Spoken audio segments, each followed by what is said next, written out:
I don't know if I'm the only one that's feeling this, but I feel like evil, bad ideas, bad actors it's all becoming clearer and clearer. It's revealing itself more and more. I felt that really since October 7th and the reaction, literally the day after, or even on the day, while you still had the bodies being cleared, people still being killed, you had people going onto the streets around the world, Western capitals, celebrating, calling resistance what Hamas were carrying out, or denying it at the same time, or both, which is very typical, by the way, of Holocaust deniers. They both seem to like what the Nazis did and at the same time deny that it happened. And I feel like this realization for those whose eyes are open, who are willing to see the truth of the bad ulterior motives of bad actors like Tucker Carlson, like the anti-Israel, the isolationists, the anti-American forces, the far-left progressivism. For those who want to see it, it's becoming clearer and clearer. I feel very grateful for that. We've been saying for a while that Tucker Carlson is not in any way, certainly not in most ways, articulating a genuinely American conservative stance, but is actually shilling for Islamist, anti-Western, despotic, anti-American regimes. People like Ben Shapiro and others pointed out that you have, the horseshoe theory, that the far left and the far right actually seem to meet. And we saw that when it came to Tucker's view on foreign policy, thinking America should not be involved. America is actually the cause of a lot of the problems in the world, that the anti-Western, anti-American, Islamist, far leftist governments, the reason why they have a problem with America is really because of America. That is literally the same line as the far left. And yet there seems to be this meeting point there. And then just last week, on Tucker's show, you can check it out, one of his guests says, actually socialism really is truly Christian. And Tucker's like, yeah, of course, capitalism's awful. Non-authoritarian socialism, whatever the heck that means, that's the Christian way. So it's like, okay, on foreign policy and economics, the two key foundations of like a political philosophy and worldview, you basically parrot the far left. And now another moment has occurred where it's like just pushing this over the edge. And that is that Tucker Carlson's network has put out the following statement. The people in charge don't want you to know this, but Muslims love Jesus. Islam reveres him as a major prophet and messenger of the Lord, believing that he performed miracles and states that he'll return to earth to defeat the Antichrist. That's why Donald Trump's painting depicting him as the son of God offended the president of Iran. It was an attack on his religion as well as Christianity. And at this point, it's just becoming farcical. And I want to explain why.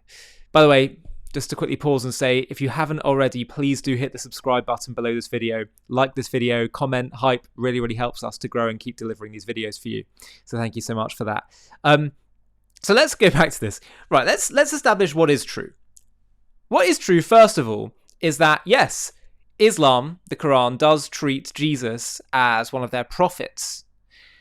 And it's so obvious to me that... I mean, listen, I'm not an expert in Islam, but it seems like they kind of say, well, Abraham, Isaac, Jacob, they were actually all Muslims. Adam was a Muslim. They were all Muslim. Jesus, yeah, he was a Muslim too.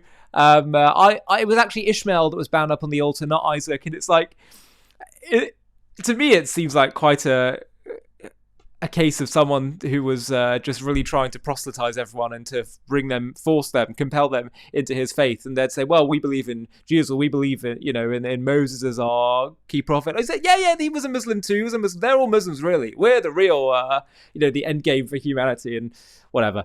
I do find that amusing. Now, look, I come at this from an Orthodox Jewish perspective.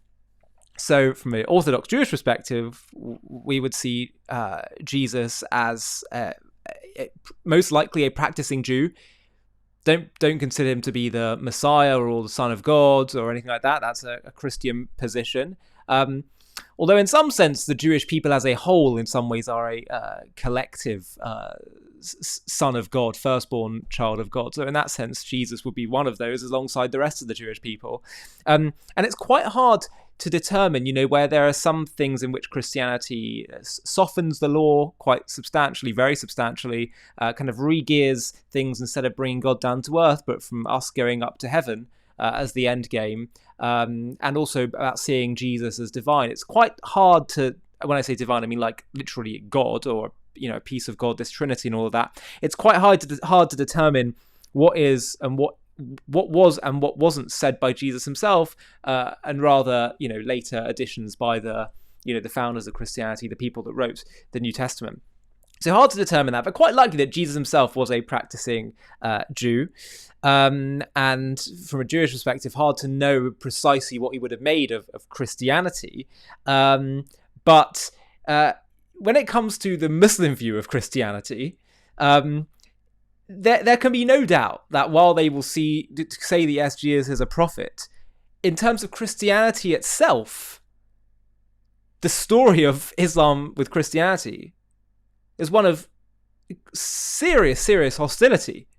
So no matter whether or not they see Jesus as, a figure that's worthy of some respect, they will also see the Jewish prophets as a figure of some respect. So imagine if I said to you, hey, why are you getting so upset about Hamas and Iran and ISIS, Hezbollah? Because, they revere the Jewish prophets. So why are you worried about how they're going to treat Jews and Judaism? I mean, it's ridiculous. It's absolutely ridiculous. The two things are not, they're not necessarily intertwined. You can have respect for Jesus and total disregard for Christians, but not just disregard. It's actually far worse than that. And I'm not talking about all Muslims at all, but I'm talking about, you want to know what the Islamist regimes and their culture often tends to lean towards? Are people free to practice Christianity in Muslim countries with full religious freedom? I'm afraid that is often, if not exclusively, the case. As Liz Wheeler pointed out, let me just see if I can get that up here. Yeah, she said, in 2025, 4,849 Christians were murdered for their faith. 93% were murdered by Islamists in Africa. It's a very serious case of blasphemy in Sharia law if a Muslim decides to convert to Christianity. If someone chose to preach and stand in a Muslim town square in one of these Muslim countries and started preaching Christianity, let's just talk facts for a moment. It would not be long. Same as if someone was preaching Judaism, it would not be long before they would come under threat, violence. You should know, really, the Crusades, historically speaking, was in response to the caliphate that was seeking to conquer Europe and the West. And so this notion that Tucker Carlson is trying to produce, this absurd notion that, well, because they love or respect or revere Jesus, that means their Islamist regimes in Iran poses actually no threat to the Christian West. It's actually just getting stupid. This is what I was saying at the start, that there is literally such an obvious revelation of the irrationality, the conspiracy theory, the immorality of the positions of people like Tucker Carlson and others. It's all becoming so clear for those who are willing to see it. And we're seeing this strange convergence now between the Islamists, the far left, and the far right, all kind of coming together, because really, what unites them all is they have so much in common. It's about authoritarianism, resentment, grievance politics, envy, jealousy, authoritarianism, control over others. And who do they see as their primary target? What unites all of them together? Israel, the Jews, the Jewish people. Because the Jewish people, the Torah, what we brought to the world, those values, is who they see as their primary enemy. Because that is the opponent of all those things I just listed. Jewish people teach that not you have use power to impose truth. You use the power of ideas to teach, to inspire. They don't believe in jealousy and grievance and resentment, but we believe in responsibility, taking ownership of life, contributing, building.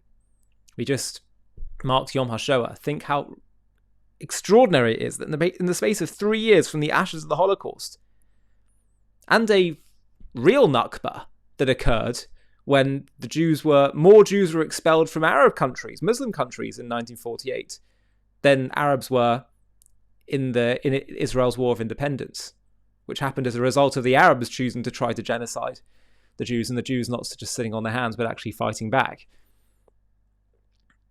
And yet, look at where Israel is now in 80 years. An economy that is competing with some of the biggest economies, a people that are populating and having children at a rate far higher than most other countries. Israel's advancements in technology, in rebuilding Torah learning, Torah centers. It's extraordinary. And they show the message of Israel is that values is what can make or break you, not external things that you need to control and thwart you, the human spirit, with the blessing of God, by bringing God, channeling God into your life, into your society. So what Tucker's doing is it's all becoming clear for those who wish to see it, for those who are willing to see it. What Tucker and others are doing is engaging in a bad faith project. So I actually, in some ways, am grateful for seeing this, because it reveals to us what's actually going on. And hopefully more and more people they may have been listening to Tucker Carlson, who actually don't want to bury their heads in the sand, but look at reality as it actually is, will realize the truth about Tucker and what he's pushing and his totally incoherent worldview.